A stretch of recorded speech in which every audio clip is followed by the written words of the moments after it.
يا أيها الذين آمنوا كتب عليكم الصيام كما كتب على الذين من قبلكم لعلكم تتقون. يا أيها الذين آمنوا كتب عليكم الصيام كما كتب على الذين من قبلكم لعلكم تتقون. شهر رمضان الذي أنزل فيه القرآن هدى للناس وبينات من الهدى والفرقان. الحمد لله الذي خلق الإنسان وعلمه البيان والصلاة والسلام على سيد الإنس والجان اما بعد. الحمدللہ آج کی تراویح میں 18واں سپارہ مکمل ہوا. ہم تقریباً 2/3 حصہ مکمل کرنے کے قریب ہیں. 18ویں سپارے کی ابتدا سورۃ المؤمنون سے ہو رہی ہے. اس سورت کو المؤمنون کیوں کہا گیا؟ کیونکہ اس میں بنیادی طور پر جو اس کا بنیادی موضوع ہے وہ اس میں چند صفات بیان کی گئی ہیں، چند باتیں بیان کی گئی ہیں جو کہ کہا گیا کہ یہ مؤمنین کے اندر ہونی چاہیے. گویا اگر کوئی شخص واقعی حقیقی معنوں میں مؤمن بننا چاہتا ہے تو اس کو سورۃ المؤمنون پڑھ لینی چاہیے، اور اس میں جو ہدایات، جو انسٹرکشنز یا جو صفات مؤمن کے اندر ہونی چاہیے وہ بتائی گئی ہیں انہیں فالو کرنا چاہیے، ان پر عمل کرنا چاہیے. یہ صورت بھی مکی صورت ہے، مکہ مکرمہ میں نازل ہوئی، اور اس میں جو اس صورت کی پہلی 10 آیتیں ہیں ان میں جو باتیں ذکر کی گئی ہیں، اس میں آپ صلی اللہ علیہ وسلم کی حدیث شریف ہے کہ جو شخص جنت میں جانا چاہتا ہے، سیدھا ڈائریکٹ جنت میں جانا چاہتا ہے، وہ اگر اس صورت میں بتائی گئی ان 10 باتوں پر عمل کر لے تو فرمایا کہ وہ شخص سیدھا جنت میں جائے گا. یہ وہ صفات ہیں، یہ وہ باتیں ہیں. اسی طرح حضرت عائشہ صدیقہ رضی اللہ تعالی عنہ سے پوچھا گیا کہ حضور صلی اللہ علیہ وسلم کے اوصاف، آپ صلی اللہ علیہ وسلم کے اخلاق کیسے تھے؟ تو حضرت عائشہ رضی اللہ تعالی عنہ کا جو جواب تھا وہ بھی یہی تھا کہ انہوں نے یہ آیات تلاوت فرمائی کہ یہ ان آیات میں جو اوصاف بیان کی گئی ہیں یہ آپ صلی اللہ علیہ وسلم کے تھے. تو اب دیکھتے ہیں کہ یہ 10 اوصاف یا 10 چیزیں کون سی ہیں. سب سے پہلے نمبر پہ تو یہ کہ سچا ایمان، جو کہ ریا سے، دکھاوے سے یا خلوص نیت کی خالی ہونے سے پاک ہو. سچا خالص ایمان ہو، صرف اور صرف اللہ رب العزت کی ذات کے لیے ہو، بغیر کسی نفع کی غرض سے، بغیر کسی منفعت کے غرض سے. گزشتہ صورت میں میں نے بتایا تھا کہ اس میں ذکر ہوا کہ بہت سے لوگ ایسے ہیں جو اس لیے ایمان لاتے ہیں کہ کوئی دنیاوی فائدہ ہو. تو یہاں پہ فرمان دے گا کہ اگر ایمان لانا ہے تو سچا ایمان ہو بغیر کسی غرض سے. دوسرے نمبر پہ فرمایا کہ نماز میں خشوع و خضوع، یعنی اللہ کے سامنے جب آپ پیش ہوں تو عاجزی کے ساتھ اور خوف کے ساتھ اور دل میں اس بات کے استحضار کے ساتھ کہ میں اللہ رب العزت جو میرا رب ہے، جو احکم الحاکمین ہے، اس کے سامنے پیش ہو رہا ہوں. یہ دوسری صفت ہے کس کی؟ مؤمنین کی. تیسرے نمبر فرمایا کہ لغو کاموں سے اعراض. لغو کسے کہتے ہیں؟ آج ہمیں بدقسمتی سے معلوم ہی نہیں ہے.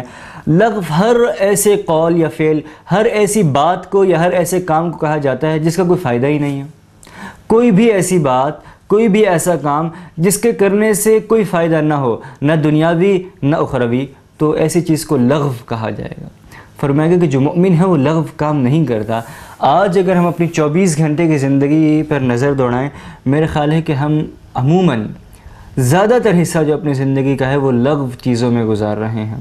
موبائل، انٹرنیٹ اور یہ دوسری تیسری اس طرح کی جو چیزیں ہیں. شام کو گھر سے نوجوان، بالخصوص میں نوجوانوں سے کہوں گا کہ اپنے دوستوں کے ساتھ یہ جو گھنٹوں باہر بیٹھ کے چوراہوں پہ گپے ماری جا رہی ہوتی ہیں، یا اس قسم کی جتنی بھی ایکٹیویٹیز ہیں، یہ لغو ہیں. ان کا کوئی مقصد نہیں ہے، ان کا کوئی فائدہ نہیں ہے. ٹھیک ہے اگر آپ ایک مثبت کام کے لیے، ایک اچھے مقصد کے لیے انٹرنیٹ یوز کرتے ہیں، سوشل میڈیا یوز کرتے ہیں، موبائل یوز کرتے ہیں، بہت اچھی بات ہے، لیکن ہمیں بخوبی معلوم ہے کہ ہم یہ سب کس مقصد کے لیے استعمال کرتے ہیں. ہر شخص اپنی حالت جانتا ہے. تو دیکھیے یہاں پہ فرما دیا گیا کہ یہ سب لغو ہے اور لغو سے بچنا ہے. اگر نہیں بچیں گے تو مومن کی نشانی بہرحال کسی صورت میں بھی نہیں ہے. چوتھے نمبر پہ فرمایا کہ کامل طریقے سے زکوٰۃ کی ادائیگی کرتے ہیں. جو مومن لوگ ہیں وہ زکوٰۃ ادا بھی کرتے ہیں اور پھر کامل طریقے سے ادا کرتے ہیں۔ بعض لوگ ہیں وہ زکوٰۃ ادا تو کر دیتے ہیں لیکن اس میں اتنی توجہ نہیں دیتے، مکمل اس کا جو اپنا نصاب ہے وہ بنا کے مکمل تعداد میں ایکوریٹ جو آپ کی زکوٰۃ بنتی ہے وہ نہیں نکالتے، بس لم سم کر کے ایک اندازہ کر کے دے دی۔ فرمایا ایسے نہیں، مکمل اس کی طرف توجہ ہوتی ہے ان کی، مکمل سوچ بچار کے بعد مکمل حساب کرنے کے بعد زکوٰۃ ادا کرتے ہیں، ایک ایک پائی کی زکوٰۃ ادا کرتے ہیں اور اس کے ساتھ ساتھ حقوق العباد کا بھی خیال رکھتے ہیں۔ 5ویں نمبر پہ کہا گیا کہ زنا اور فحش کاموں سے خود کو دور رکھنا، زنا اور فحش کاموں سے خود کو دور رکھنا، خود کو بچانا۔ 6 نمبر پہ فرمایا کہ امانتوں کی حفاظت کرنا اور وعدوں کو پورا کرنا۔ آج بدقسمتی سے وعدے پورا کرنا ہم نے ایک کھیل سمجھ لیا ہے۔ یاد رکھیے اگر آپ کسی کے ساتھ کوئی کمٹمنٹ بھی کرتے ہیں، کسی کو کوئی زبان بھی دیتے ہیں، یہ بھی ایک وعدہ کرنا ہے۔ اور آج بدقسمتی یہ ہے کہ ہم اس چیز کو بالکل بھول چکے ہیں، جو مروجہ ہماری شکلیں ہیں جھوٹ کی، اس میں سے ہم نے اس کو نکال دیا ہے۔ کسی بھی شخص کو ہم کہتے ہیں یار بس لارا لگانا ہے، کچھ بھی بول دو، اللہ معاف فرمائے، یہ اس چیز کو ہم کچھ سمجھتے ہی نہیں ہیں۔ تو اس چیز کی طرف توجہ دیجیے کہ یہ بھی وعدہ خلافی ہے اور اس پہ بھی وعید آئی ہے۔ اس کے بعد فرمایا کہ نمازوں کی حفاظت کرتے ہیں اور نمازوں کا جو وقت ہے اس وقت کا لحاظ رکھتے ہوئے نمازوں کی حفاظت کرتے ہیں۔ کیا مطلب کہ مقررہ وقت پر جو ایگزیکٹ ٹائم ہے اس پر ادا کرتے ہیں، مسجد میں آ کے جماعت میں نماز ادا کرتے ہیں۔ یہ چند چیزیں تھیں جو کہ فرمایا گیا کہ مومنین کی نشانی ہیں۔ اسی طرح اس کے بعد آگے بہت سے کفار جو ہیں وہ حق پر ہونے کی دلیل یہ دیتے تھے کہ ہمیں اللہ نے بہت سا مال و دولت دے رکھا ہے، ہم خوشحال ہیں، ہمارے پاس اولاد ہیں، ہمارے پاس مال ہے، اس کا یہی مطلب ہے کہ اللہ ہم سے راضی ہے، ہم حق پر ہیں۔ یہ وہ کفار جو ہے اپنے حق پر ہونے کی دلیل دیتے تھے، اور آج بھی یہی کہا جاتا ہے۔ کفار تو کفار، بہت سے مسلمان بھائیوں کو جب آج کہا جاتا ہے کہ عملی طور پہ پریکٹیکل مسلم بنو، عملی طور پہ اسلام کی طرف آؤ، برے کاموں سے چھوڑ دو، یا ان کو برائیوں سے جب روکا جا رہا ہو، وہ یہی کہتے ہیں دیکھو اللہ راضی ہے تو اللہ ہمیں اتنا نواز رہا ہے، میرے پاس تم سے اچھی گاڑی ہے، تم سے اچھا بنگلہ ہے، تم سے اچھی نوکری ہے، تم سے زیادہ بینک بیلنس ہے، کر لو جو کرنا ہے۔ اللہ معاف فرمائے، یہی ہماری اسلام آباد کی کامسٹ یونیورسٹی کا واقعہ ہے۔ ایک طالب علم پوچھنے لگا کہ مجھے اسلام پر عمل کرنے کی کیا ضرورت ہے، مجھے اللہ نے ویسے ہی سب کچھ دیا ہوا ہے، میں کیوں اسلام پر عمل کروں، میں کیوں نمازیں پڑھوں؟ یہ اب ہمارے مسلمان طالب علموں کی سوچ ہے، یہ میرا آنکھوں دیکھا حال ہے، واقعہ ہے۔ اس نے کہا کہ میرے پاس بینک بیلنس ہے، والد صاحب کی طرف سے دیا گیا ہے، میرے پاس گاڑی ہے، مجھے گرل فرینڈ، میرے پاس گرل فرینڈ ہے، جو ایک نوجوان کو آسائشیں چاہیے ہوتی ہیں وہ تمام چیزیں موجود ہیں، میں کیوں اسلام پر عمل کروں؟ مجھے کیا ضرورت پڑی ہے کہ میں مسجد میں جاؤں نماز پڑھوں؟ مجھے کیا ضرورت ہے کہ میں فجر کے ٹائم اٹھوں اور پڑھوں؟ مجھ سے اللہ راضی ہے، اگر اللہ راضی نہ ہوتا تو اللہ مجھے سب چیزیں نہ دیتا۔ آج ہمارے نوجوان کے اندر یہ سوچ آ چکی ہے۔ قرآن نے اس سوچ کو 1450 سال پہلے، 1500 سال پہلے عرض کر دیا تھا اور اس کا جواب بھی دے دیا تھا۔ تو اللہ تعالیٰ فرماتے ہیں اس کے جواب میں کہ دنیا میں مال و دولت کا مل جانا اللہ کی رضا کی علامت نہیں ہے۔ فرمایا کہ اللہ تعالیٰ تو کافروں کو بھی رزق دیتا ہے، اللہ تعالیٰ تو جو ڈاکو ہوتے ہیں یا جو بڑے سے بڑے زانی ہوتے ہیں، جو بڑے سے بڑے بدبخت ہوتے ہیں، اللہ تعالیٰ ان تک کو رزق دیتا ہے۔ جو درندے ہوتے ہیں، چیرنے پھاڑنے والے، بظاہر جو دوسرے درندے کو نقصان پہنچا رہے ہیں، اللہ تو اس کو بھی رزق۔ اللہ نے آپ اچھا عمل کرو یا برا عمل کرو، اللہ نے آپ کو رزق دینا ہی دینا ہے، یہ اللہ نے اپنے ذمہ لیا ہوا ہے۔ اور فرمایا کہ جی جہاں تک مال و دولت کی بات رہی ہے تو اس مال و دولت کی وجہ سے ان کو سکون نہیں ہوتا۔ یہ آپ لکھ کے رکھ لیں یا آپ چیک کر لیں کہ جس شخص نے یہ کہا کہ میرے پاس مال و دولت موجود ہے، مجھے کیا ضرورت ہے اسلام پر عمل کرنے کی، اس کو جواب یہ دیا جائے گا کہ تمہیں اسلام پر عمل کرنے کی اس لیے ضرورت ہے کہ تمہیں سکون چاہیے، مال و دولت سے تمہارے پاس سکون نہیں ہے۔ اسی لڑکے سے اگر موقع نہیں ملا ہمیں، اگر اسی لڑکے سے پوچھا جاتا تو اس کی زندگی ٹینشنوں سے بھری ہوئی ہوگی، رات کو جب تک نیند کی گولی نہ لے لے تب تک نیند نہیں آتی ہوگی۔ ہمارے سامنے اس طرح کے جتنے بھی بڑے لوگ ہیں ان کے حالات ہیں۔ تو مال و دولت سے، دنیا سے تو سکون آتا ہی نہیں ہے، سکون تو ہے ہی اسلام میں۔ تو اس لیے جو بھی لوگ کہتے ہیں کہ ہمیں اسلام پر عمل کرنے کی، دین پر عمل کرنے کی کیا ضرورت ہے، تو ان کا جواب یہی ہے۔ بہرحال اس کے بعد پھر اللہ رب العزت فرماتے ہیں کہ اب وہ لوگ، ایک تو یہ لوگ جو کہتے ہیں کہ ہمیں کوئی ضرورت نہیں، اللہ ہم سے راضی ہے، دوسرے نمبر پہ فرمایا کہ ایسے لوگ جو آپس میں پیار محبت سے رہتے ہیں، اچھے انداز میں رہتے ہیں، ان کے دل میں ہدایت کا نور موجود ہے، ان کی بھی 4 صفات فرما دی۔ اور یہ 4 صفات کیا ہے؟ پہلے نمبر پہ کہ وہ اللہ کے رعب سے، اللہ کے غصے سے ڈرتے ہیں۔ دوسرے نمبر پہ فرمایا کہ اللہ کے جو تکوینی معاملات ہیں، جو تکوینی امور کون سے ہوتے ہیں؟ وہ امور جو انسان کے اختیار میں نہیں ہیں، جو اللہ رب العزت کے اختیار میں ہیں۔ مثال کے طور پہ یہ بارش کا نظام، یہ سردی گرمی کا نظام، یہ موسموں کا نظام، اس قسم کے جتنے بھی معاملات ہیں ان کو تکوینی امور، ایک یہ ہو گیا۔ اور دوسرا تشریعی، تشریح ہے، شریعت سے لفظ نکلا ہے، جو شریعت کے جتنے بھی امور ہیں، تو ان تمام پہ یہ لوگ اللہ رب العزت کی آیات پر ایمان لاتے ہیں۔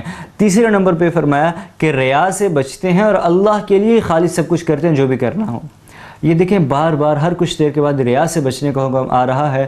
اللہ معاف فرمائے، آج رمضان میں ہم کرتے ہی ریاکاری ہیں، بڑی بڑی افطار پارٹیاں ہو رہی ہیں، افطار ڈنر ہو رہے ہیں، اور پتہ نہیں کیا کچھ ہو رہا ہے، اور اس میں جو ہے نام و نمود ہے، شوشہ ہے، اور ٹھیک ہے ہونی چاہیے، سب کچھ ہونا چاہیے، حوصلہ افزائی بھی ہونی چاہیے، لیکن خدا کے لیے اس میں اپنی نیتوں کو خالص رکھے۔ خواہ مخواہ لاکھوں روپے کے خرچے کر دیے جاتے ہیں، اور بعد میں کل قیامت کو پتہ چلے کہ یہی ہمارا عمل جو ہے یہ لپیٹ کے منہ پہ مار دیا جائے، کیا وجہ تھی، میں نے تو اتنے ہزاروں لوگوں کے رمضان میں افطاری کروائی، تب آپ کو بتا دیا جائے گا کہ تم یہ چاہتے تھے کہ میرا بڑا نام ہو، کہ جی یہ اس کا دسترخوان اتنا وسیع ہے، اس کے دسترخوان پہ اتنے زیادہ لوگ جو ہے آ کے افطاری کرتے ہیں۔ تو اس لیے ریا سے بہت زیادہ بچنا ہے۔ آپ ایک کھجور کے دانے سے کسی کی جو ہے افطاری کروا دیں، آپ ایک پانی کے گھونٹ سے کسی کی افطاری کروا دیں، وہ بہتر ہے بجائے اس چیز کے کہ آپ لاکھوں کا خرچہ کریں لیکن وہ نام و نمود کے لیے ہو۔ بہرحال اس کے بعد آگے آپ سے حضرت عائشہ رضی اللہ تعالیٰ عنہ کی ایک حدیث بھی ہے۔ یہ جو اس میں فرمایا گیا نا، چوتھے نمبر پہ جو اس میں صفت تھی کہ انہیں احسان کی صفت حاصل ہوتی ہے۔ احسان کسے کہتے ہیں؟ احسان کہتے ہیں کہ نیک عمل کرنے کے باوجود ڈرتے رہنا۔ آج ہم لوگ اگر نیک عمل کر لے تو ہم چوڑے ہو جاتے ہیں، ہم نے تو یہ کر لیا، بس ہم حاجی صاحب بن گئے، ہم یہ بن گئے، ہم وہ بن گئے۔ احسان کا درجہ حاصل ہو، یہ قرآن کہہ رہا ہے۔ اور احسان کیا ہے؟ یہ ایک اصطلاح ہے، اس کی تفصیل کیا ہے؟ اس کی تفصیل یہ کہ مومن جب نیک عمل کرتا ہے اس کے بعد بھی ڈرتا ہے۔ ڈرتا اس وجہ سے کہ پتہ نہیں میرا عمل قبول بھی ہے کہ نہیں ہے، پتہ نہیں اس میں کوئی میں نے ایسا فعل نہ کر دیا ہو، ایسی کوئی کمی نہ چھوڑ دی ہو کہ یہ قبول ہو یا نہ ہو۔ حضرت عائشہ رضی اللہ تعالیٰ عنہ فرماتی ہیں کہ آپ صلی اللہ علیہ وسلم سے ایک حدیث تھی، روایت تھی، جس میں فرمایا گیا کہ کام کر کے ڈرنے والے کون لوگ ہیں؟ اسی میں پوچھا گیا کیا یہ وہ لوگ ہیں جو کہ ڈاکے ڈالتے ہیں یا جو چوری کرتے ہیں تو اس کام کو کرنے کے بعد ڈرتے ہیں؟ ان کے بارے میں کہا گیا، فرمایا نہیں، یہ وہ لوگ ہیں۔ آپ صلی اللہ علیہ وسلم اب حضرت عائشہ کو کہہ رہے ہیں کہ اے صدیق کی بیٹی، یہ وہ لوگ ہیں جو روزے رکھتے ہیں اور ڈرتے ہیں شاید کہ ہمارا عمل اللہ کے ہاں مقبول ہے بھی کہ نہیں۔ تو اس لیے اپنے عمل کے ساتھ ساتھ اللہ سے امید بھی ہونی چاہیے، کہ قبولیت کی امید ہونی چاہیے، اور خوف بھی ہونا چاہیے۔ بہرحال اسی طرح حضرت عمر رضی اللہ تعالیٰ عنہ جو ہے ان کی خدمات جو ہے آپ کے سامنے ہیں۔ عشرہ مبشرہ میں جو ہے ان کا نام آتا ہے، ایسے 10 صحابہ جن کو زندگی میں ہی جنت کی بشارت دے دی گئی تھی، لیکن یہ بھی جب رخصت ہونے لگے تو فرمانے لگے کہ آخرت میں برابر سرابر چھوٹ جاؤں، پتہ نہیں جنت ملنی جو بہت دور کی بات ہے، میرا بس برابر سرابر چھوٹ جاؤں، حساب میرا پورا ہو جائے، یہ بھی بہت بڑی غنیمت ہے۔ اتنا ان کو جو ہے خوف تھا اس چیز کا۔ بہرحال اس کے بعد آگے کچھ چیزیں ہیں ایسے لوگوں کی کہ جو قرآن پاک کا مذاق اڑاتے ہیں، استہزاء کرتے ہیں۔ ان کے بارے میں کہا جا رہا ہے کہ ایک طرف تو مخلص لوگ تھے جو کہ نیک عمل کرنے کے باوجود بھی ڈرتے رہتے ہیں، اور دوسری طرف وہ لوگ ہیں جو کہ نیک عمل تو دور کی بات، الٹا نیک عمل کرنے والوں کا مذاق اڑاتے ہیں، الٹا قرآن مجید کا مذاق اڑاتے ہیں، اپنی عقل کو استعمال نہیں کرتے، قرآن کریم میں غور و فکر نہیں کرتے، صرف اور صرف اس کا مذاق اڑاتے ہیں، استہزاء کرتے رہتے ہیں۔ تو فرمایا گیا کہ ان کے لیے بھی سخت عذاب جو ہے اس کی وعید ہے۔ اس کے بعد آگے اللہ تعالیٰ جو ہے انسان کو اللہ تعالیٰ نے 3 قسموں کے جو ہے علم عطا فرمائے ہیں، 3 قسموں کے، اور یہ 3 قسموں کے علم نہیں ہیں، در حقیقت یہ علم تک پہنچنے کے ذریعے ہیں۔ اللہ تعالیٰ نے انسان کو علم تک پہنچنے کے لیے 3 ذرائع عطا فرمائے ہیں۔ سب سے پہلے نمبر پہ تو اللہ تعالیٰ نے انسان کو کان دیے ہیں کہ یہ سنیں، علم کی بات کو سنیں، قرآن پاک آیا اس کو سنیں، کوئی بھی حدیث آئی اس کو سنیں۔ دوسرے نمبر پہ اللہ تعالیٰ نے آنکھ عطا کی ہے کہ علم کی چیزوں کو دیکھے، پڑھے، جانچے، پرکھے، اس کے آنکھ۔ اور تیسرے نمبر پہ اللہ تعالیٰ نے دل عطا کیا ہے۔ یہ فرمایا گیا کہ یہ 3 چیزیں جو ہے یہ علم کی معرفت تک پہنچنے کے جو ہے ذرائع اللہ تعالیٰ نے بیان فرمائے ہیں، اور ان چیزوں کے ذریعے ہی کسی چیز کا یقینی علم ہو سکتا ہے۔ اگر آپ اس کو دیکھ نہیں سکتے، اگر آپ اس کو سن نہیں سکتے، اگر آپ اس کو سمجھ نہیں سکتے تو پھر کیسے آپ اس پہ یقین کر سکتے ہیں؟ تو اس لیے یہ کہا گیا۔ اس کے بعد آگے قیامت کے دن کے بارے میں ہے کہ جب دربار میں تمام انسان پیش ہوں گے تو اس وقت 2 قسمیں ہوں گی، ایک نیک بخت بخت ہوں گے، دوسرا بدبخت ہوں گے۔ یہ تفصیل ماقبل میں گزر چکی، اس کو ہم زیادہ تفصیل سے نہیں دیکھتے۔ تو ابن کثیر میں ہے اسی حوالے سے کہ ایک دن آپ صلی اللہ علیہ وسلم نے صحابہ کرام کو خطبہ دیا، صحابہ کرام کو اکٹھا کیا مسجد نبوی شریف میں، ممبر پر آ کے بیٹھ گئے اور سامنے تمام صحابہ کرام کو اکٹھا کیا اور فرمایا کہ جب اہل جنت کو جنت میں اور جہنم والوں کو، جو اہل جہنم تھے، ان کو جہنم میں داخل کر دیا جائے گا تو وہ سوال کریں گے، اب یہ آپس میں ان کا مکالمہ ہوگا۔ اہل جنت جو ہے وہ کہیں گے کہ تم زمین پر کتنا عرصہ رہے، زمین پر کتنے سال رہے، تو وہ یہ جواب دیں گے کہ ایک دن یا اس کا کچھ حصہ۔ اس کی وجہ یہ ہے کہ اس وقت جب اتنا لمبا قیامت کا دن گزار کے آ چکے ہوں گے جو کہ 50,000 سال پر مشتمل ہے، وہ دن کتنا، 50,000 سال، اتنا لمبا وہ دن جب گزار کے آئیں گے، اور اس کے بعد اس جنت کا ایک دن اتنا طویل ہوگا کہ جس کے حد نہیں، تو اس کے مقابلے میں پھر دنیا کی جو زندگی ہے، آج ہم کہتے ہیں کہ 4 روزہ زندگی، وہ کہیں گے 4 روزہ بھی نہیں، 4 دن کی بھی نہیں، یہ تو 1 دن یا آدھا دن تھا یا شاید 1 دن تھا، اس سے بھی کم ہم نے زندگی گزاری ہے۔ تو دیکھیے ہمارے سامنے اتنی لمبی زندگی موجود ہے، اس کی تیاری کرنی چاہیے، اس کی تیاری ابھی سے کریں، ابھی رمضان ہے، ابھی سے تہیہ کر لیں کہ انشاءاللہ اگلا پورا سال جو ہے ہم نے وہ جو آخرت کی ایک لمبی زندگی آنی ہے، وہ جو ایک 50,000 سال کا دن آنا ہے، اس کی انشاءاللہ ہم نے تیاری کرنی ہے۔ اس کے بعد اس سورت کی جو آخری 4 آیات ہیں 115 سے 118 تک، ان کی بڑی فضیلت آئی ہے۔ یہ چاروں بہت زیادہ فضیلت والی آیات ہیں اور ان کا ورد لازمی کرنا چاہیے، ان کی بہت برکات ہیں، بہت زیادہ ان کی فضیلتیں ہیں۔ یہ کون سی آیت ہیں؟ افحسبتم انما خلقناکم عبثا وانکم الینا لا ترجعون الی آخرہ، یہاں سے لے کر جو آخر تک ہے۔ صحابہ کرام فرماتے ہیں کہ جب ہم یہ آیتیں پڑھتے تھے اللہ تعالی ہمیں غزوے میں فتح عطا فرماتے تھے، جنگ میں اللہ تعالی ہمیں فتح عطا فرماتے تھے، اتنی برکت ہے ان صورتوں کی۔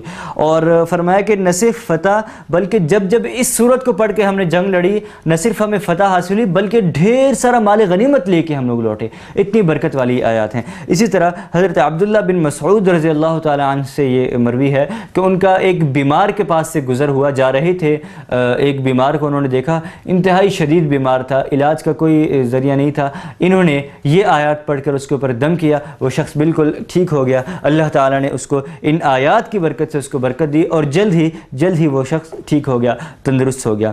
اسی طرح اچھا، تو جب یہ آپ صلی اللہ علیہ وسلم کے پاس آئے، آپ صلی اللہ علیہ وسلم کو معلوم ہوا کہ انہوں نے کچھ اس طرح دم کیا ہے، تو انہوں نے پوچھا کہ اے عبداللہ تم نے کیا پڑھا؟ تو انہوں نے بتا دیا کہ اللہ کے رسول میں نے یہ 4 آیات پڑھی تھی۔ تو آپ صلی اللہ علیہ وسلم نے فرمایا قسم ہے اس ذات کی جس کے قبضے میں میری جان ہے، اگر کوئی شخص جو یقین رکھنے والا ہو وہ ان آیتوں کو پہاڑ کے اوپر رکھ دے تو وہ پہاڑ اپنی جگہ سے ہٹ جائے گا، ان کا بوجھ برداشت نہیں کر سکے گا۔ اتنی زیادہ طاقت والی، اتنی قوت والی، اتنی فضیلت والی، اتنی نعمت والی، اتنی برکت والی آیات، تو ان کو بھی اپنا یاد کرنا چاہیے۔ بہت آسان آیت ہے 4 اور ان کو عموماً اپنی صبح و شام کے اذکار میں شامل کرنا چاہیے۔ اس کے بعد ہے سورۃ النور، یہ مدنی سورت ہے، 9 رکوعوں پر مشتمل ہے۔ اس کو النور کیوں کہا جاتا ہے؟ ایک وجہ تو یہ ہے کہ اس میں اللہ نور السماوات والارض، نور کا لفظ آیا، اس وجہ سے اس کو سورۃ النور کہا جاتا ہے۔ دوسری وجہ یہ ہے کہ اس میں ایسے آداب، ایسے احکامات، ایسے فضائل بیان کیے ہیں جن کو اگر اختیار کیا جائے تو ہماری عملی زندگی، ہمارا معاشرہ، ہماری تمام جو دنیا ہے یہ نور سے منور ہو جائے اور اجتماعی زندگی جو ہے یہ منور ہو جائے، روشن ہو جائے، اس میں جو تاریکیاں، جو ظلمت چھائی ہیں وہ چھٹ جائیں اگر ہم ان چیزوں پر غور کریں، ان چیزوں پر عمل کریں۔ اس لیے بھی اس کو النور، سورۃ النور کہا جاتا ہے۔ اس سورت کا جو مرکزی موضوع ہے وہ معاشرے میں برائی، معاشرے میں جو فحاشی ہے اس کی روک تھام اور اس سے منع کرنے سے متعلق ہے، اور اس کے ساتھ ساتھ اس کو روکنا ہے، اور پھر جو پاکیزگی یا عفت ہے اس کو کرنا، اس کو پھیلانا، یہ چیز ہے۔ بہرحال اس صورت کے شروع میں ہی سب سے پہلے جو ابتدا کی گئی ہے وہ زنا کی سزا جو ہے اس سے ابتدا کی گئی ہے، اور فرمایا گیا کہ بغیر شرعی ثبوت کے الزام نہیں لگانا، یہ سخت گناہ ہے، البتہ اگر شرعی ثبوت مل جاتے ہیں پھر اس کے اوپر جو ہے سزا دی جاتی ہے۔ یہ صورت نازل کب ہوئی تھی؟ غالب گمان عنوان یہی ہے کہ یہ صورت ہجرت کے 6 سال بعد 6 صدی ہجری میں نازل ہوئی تھی، اور اس سال آپ صلی اللہ علیہ وسلم کو ایک قبیلہ تھا بنو المستقلق، اس کے بارے میں اطلاع ملی تھی کہ وہ مسلمانوں پر حملہ کرنے کی پلاننگ کر رہا ہے۔ آپ صلی اللہ علیہ وسلم نے فرمایا کہ بجائے اس کے کہ وہ آ کے ہم پر حملہ کرے، ہم جاتے ہیں آگے۔ آپ صلی اللہ علیہ وسلم نے زبردست قسم کی حکمت عملی تیار کی اور روانہ ہوئے۔ اللہ تعالیٰ نے جو ان کے دلوں میں ایسا رعب ڈالا، مسلمانوں کو فتح عطا ہوئی۔ جب اس سے واپس آ رہے تھے تو اس سفر میں وہ واقعہ ہوا تھا جو اماں عائشہ رضی اللہ تعالی عنہا ان کے اوپر تہمت لگائی گئی۔ ایک مسلمان جس چیز کو سوچ بھی نہیں سکتا، اس کو عملاً اس کا پروپیگنڈا کیا گیا، اور اس چیز کا ان کی عصمت دری کی گئی، کردار کشی کرنے کی کوشش کی گئی ان کی، اور اتنا زیادہ پروپیگنڈا کیا گیا کہ 3 سادہ لوگ مسلمان بھی اس کے جو ہے شکار میں آ گئے۔ تو تب اللہ تعالیٰ نے اس صورت میں حضرت عائشہ رضی اللہ تعالی عنہا کی براءت کا اظہار کیا، اور پھر وہ تمام چیزیں ان کے لیے سخت، بہت سخت اللہ تعالیٰ نے انتہائی سخت غصے والے انداز میں فرمایا کہ جو لوگ بھی کسی خبر کو بغیر تحقیق کے سنتے ہیں، ان کے پاس کوئی خبر آئی، انہوں نے اس کی تحقیق نہیں کی، اس کو مان لیا، فرمایا کہ یہ بھی اس کے ساتھ ہی ہیں جس نے جھوٹی خبر پھیلائی ہے، اور اس کے لیے وہ دردناک عذاب ہے۔ تہمت جو لگائی جاتی ہے اس کے متعلق بہت سخت سزاؤں کا ہے۔ تو بہرحال اس کے علاوہ پردے وغیرہ کے احکامات ہیں، مختلف چیزیں ہیں۔ تو حضرت مجاہد رحمہ اللہ فرماتے ہیں اس صورت کے بارے میں، کیونکہ اس میں سارے اس قسم کے پردے سے متعلق، عصمت سے متعلق اور پاکیزگی سے متعلق، فحش کاموں سے بچنے کے متعلق چیزیں ہیں، تو فرماتے تھے اپنی عورتوں کو سورۃ النور اور سورۃ النساء سکھاؤ، اور اپنے مردوں کو سورہ مائدہ سکھاؤ، کیونکہ اس میں مردوں کے متعلق احکام ہیں۔ اور حضرت عائشہ رضی اللہ تعالیٰ عنہ بھی اس صورت کو لوگوں کو، خواتین کو سکھانے کی تلقین کرتی تھی۔ اس صورت میں مختلف احکام آئے ہیں، مختلف آداب آئے ہیں، مختلف چیزیں آئی ہیں، مختصراً ان کو دیکھتے ہیں۔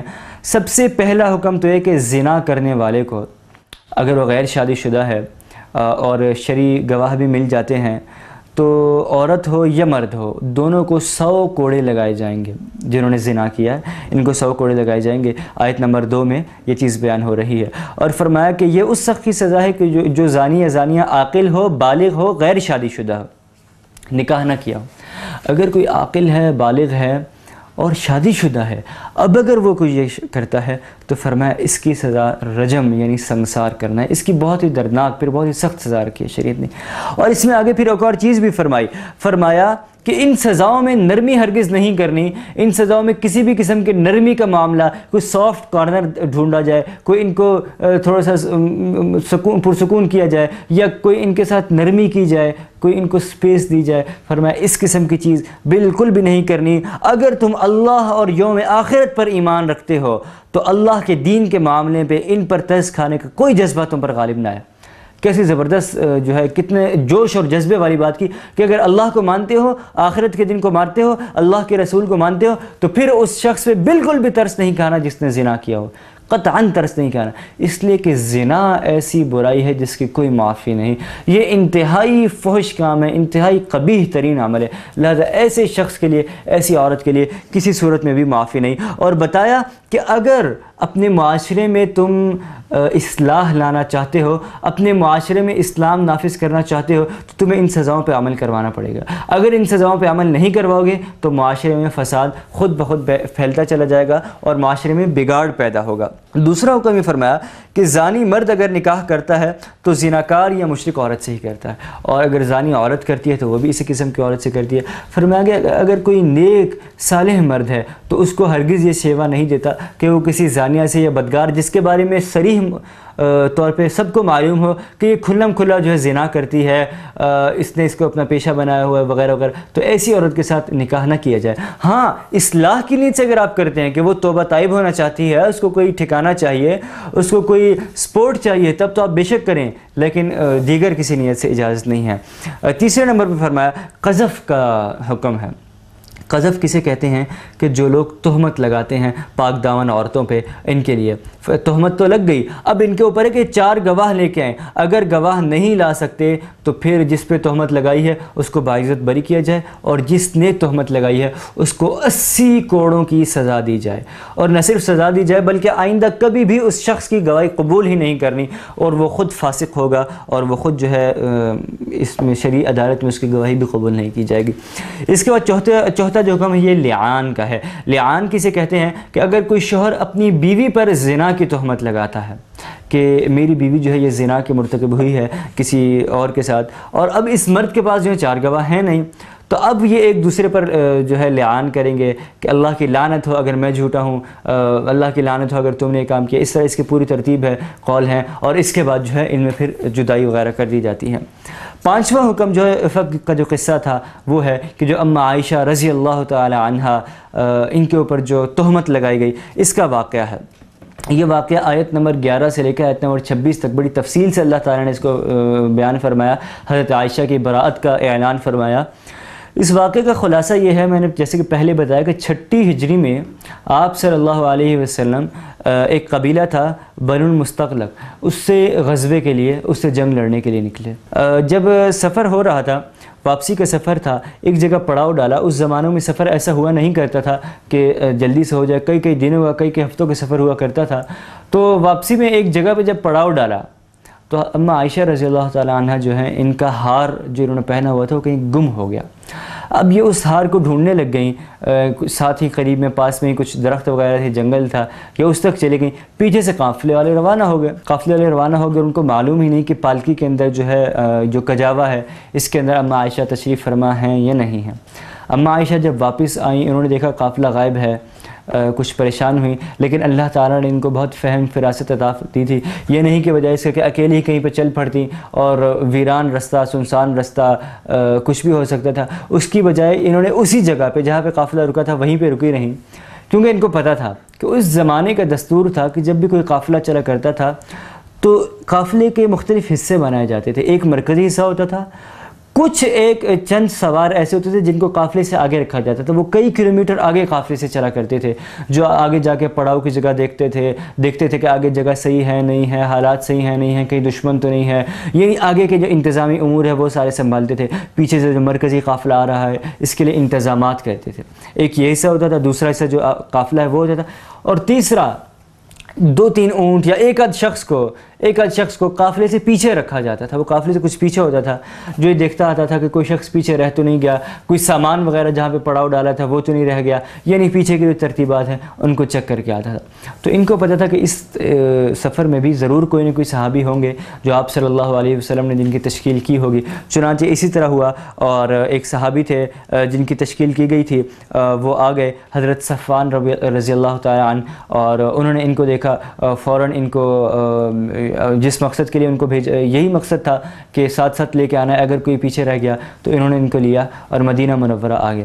اب مدینہ منورہ جب یہ لوگ پہنچے تو عبداللہ بن ابی جو منافقین کا سردار تھا اس کو تو بہانہ مل گیا، اور اللہ معاف فرمائے اس نے اس بات کا ایسا بتنگڑ بنایا کہ حضرت عائشہ اور تنہا جو ہے صفوان رضی اللہ تعالی عنہ کے ساتھ سفر کیا ہے۔ اس کی وجہ سے اس بدبخت نے، اس رذیل نے آپ رضی اللہ تعالی عنہ کے اوپر اتنے گھناؤنے، اتنے غلیظ قسم کے الزامات لگائے جو غیرت مند مسلمان اپنی زبان سے ادا بھی نہیں کر سکتا۔ اس قسم کے اس بدبخت انسان نے الزامات لگائے، اور اس کے بعد جو ہے اس کو اتنی زیادہ شہرت دی گئی، اس پروپیگنڈے کو اتنا زیادہ پھیلایا کہ سادہ لوہ 3 مسلمان بھی اس پروپیگنڈے کے اندر آ گئے۔ تو بالآخر سورہ نور کی آیات نازل ہوئیں جس میں حضرت عائشہ کی مکمل براءت کا اظہار کرنے کے ساتھ ساتھ ان لوگوں کو سخت وعید سنائی گئی جن لوگوں نے جو ہے اس سازش میں شریک ہوئے تھے، جو اس کا کرتا دھرتا تھے، جنہوں نے ایک عزتدار شخص پہ، ایک عزتدار خاتون کے اوپر جو ہے جھوٹے الزام لگائے، جھوٹی تہمت لگائی، ان کے پاس کوئی ثبوت، کوئی چیز نہیں تھی۔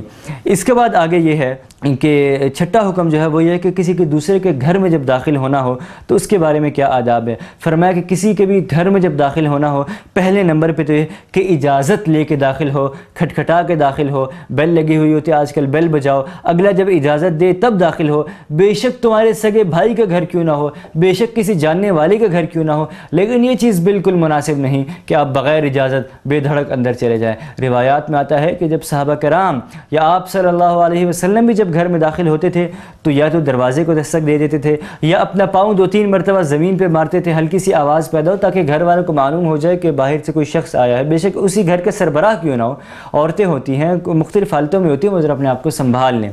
اور فرمایا کہ اگر یہ اجازت نہیں ملتی گھر داخل ہونے کی، واپس مڑ جاؤ۔ اس میں یہ بھی ہے کہ اگر آج کل آپ کسی کے گھر جاتے ہیں، بیل بجاتے ہیں، آپ صلی اللہ علیہ وسلم کا معمول تھا 3 مرتبہ دستک دیتے تھے، اگر 3 مرتبہ کی دستک میں نہیں ہوتا تھا واپس آ جاتے تھے.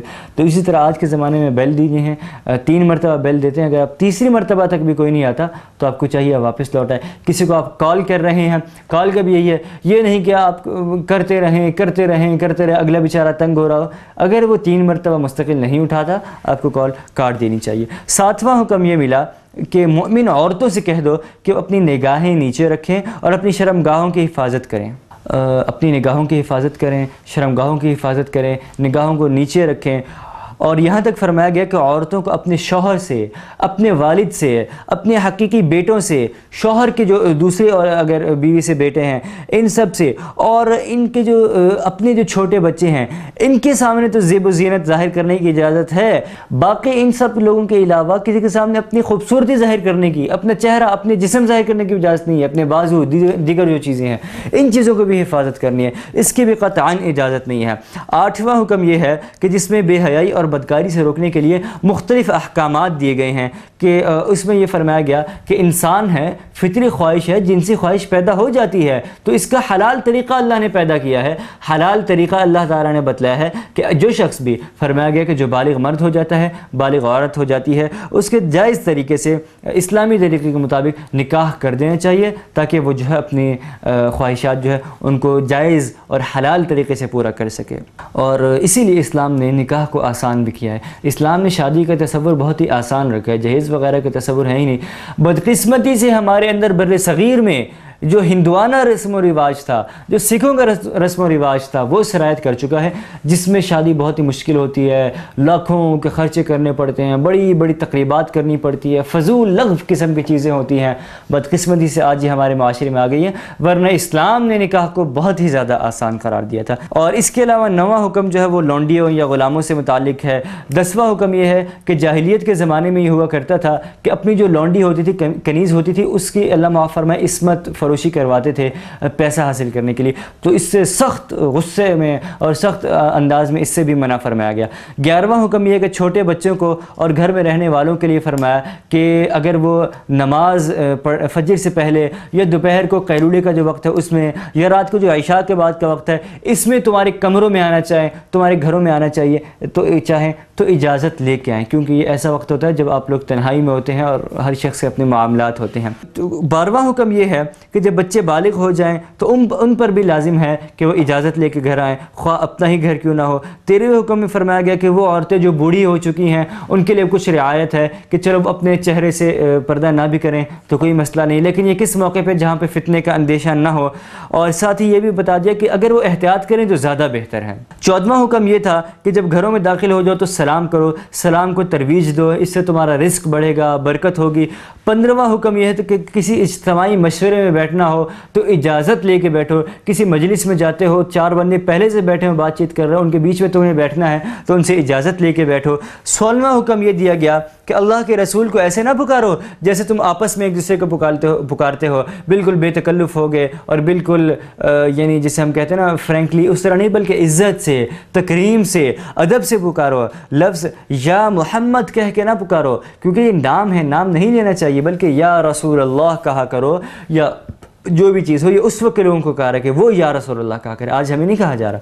بہرحال اس قسم کے اس طرح کی اس پوری صورت میں احکامات ہیں. اب آپ کو پتہ چل گیا ہوگا کہ اس کا نام سورۃ النور کیوں رکھا گیا، کہ اگر ہم ان تمام چیزوں پر عمل کریں تو واقعی ہمارا معاشرہ جو ہے وہ نور سے بکا نور بن جائے اور منور ہو جائے. اس کے بعد آگے سورۃ الفرقان ہے، یہ بھی مکی صورت ہے اور اس کے مضامین بھی وہی ہیں جو کہ مکی صورتوں کے مضامین ہوا کرتے ہیں. اس میں بھی مشرکین کے مختلف اعتراضات کا جواب دیا گیا ہے اور اس قسم کی چیزیں ہیں. آگے 19ویں پارے میں تفصیل سے آئے گی انشاءاللہ، وہاں پہ اس کی تفصیل دیکھیں گے. آج کی تراویح میں جو خصوصی چیز تھی وہ یہی سورۃ النور کے جو احکامات تھے، جو 16 احکام ہیں یہ تھے. ان سب کو اللہ تعالی ہمیں ان سب پر عمل کرنے کی، سب سے پہلے تو یہ کہ ان کو سمجھنے کی، اور پھر اس کے بعد یہ کہ ان پر عمل کرنے کی توفیق عطا فرمائے اور ہمارے معاشرے کو ان تمام چیزوں سے مزین فرمائے. وآخر دعوانا ان الحمد للہ رب العالمین. يا أيها الذين آمنوا كتب عليكم الصيام كما كتب على الذين من قبلكم لعلكم تتقون يا أيها الذين آمنوا كتب عليكم الصيام كما كتب على الذين من قبلكم لعلكم تتقون شهر رمضان الذي أنزل فيه القرآن هدى للناس وبينات من الهدى والفرقان